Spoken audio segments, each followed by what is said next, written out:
Oke, hari ini kita akan belajar tentang EWP atau Electric Water Pump. Banyak sekali dari kalian ketika konten tentang motor ini, tentang kompresi bocor, kemudian bertanya tentang gimana dengan EWP, gimana dengan EWP. Nah, saya akan spill sebenarnya EWP itu apa, yang sebenarnya dengan EWP itu apa. Kenapa EWP itu tidak direkomendasikan, terkecuali motor kalian tidak dipakai untuk harian. Ini adalah EWP yang biasa kalian temukan. Ya, intinya rata-rata bentuknya seperti ini, dan EWP ini sebenarnya tidak diciptakan untuk memutar air radiator, karena ini sebenarnya adalah sebuah alat untuk menjaga suhu pada mobil. Jadi electric water pump ini adalah untuk heater alias untuk penghangat dalam mobil. Ini benarnya ini. Nah, rata-rata semua EWP itu adalah dari Bosch yang bentuknya seperti ini. Yang jelas ini EWP untuk heater, bukan untuk radiator. Dimana yang terjadi adalah mungkin ketika pertama kali kalian memasang ini,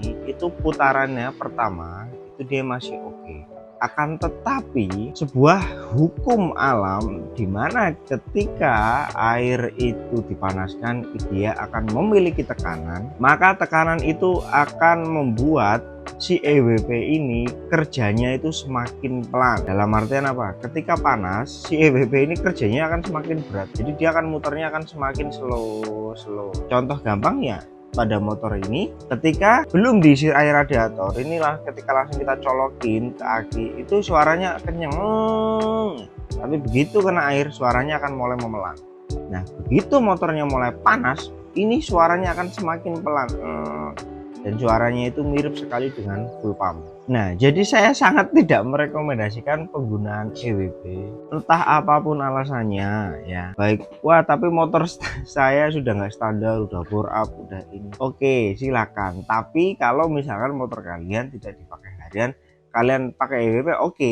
Tapi kalau misalkan motor kalian dipakai warawiri terus kemudian pakai EWP, percayalah nanti ini semakin lama putarannya akan semakin lemah, kemudian mati. Semakin lama kita ganti lagi, beli baru, kenceng, pelan, mati. Seperti itu terus menerus. Tapi motor yang pakai EWP bawaan dari pabrik itu ada. Contohnya kayak Aprilia itu mereka pakai EWP, dan beberapa motor itu pakai EWP bawaan. Tapi mereka itu ada pengaturnya sendiri ya. Jadi walaupun bentuknya seperti ini, itu mereka ada sistem sendiri supaya si EWP ini mampu memutar namanya coolant.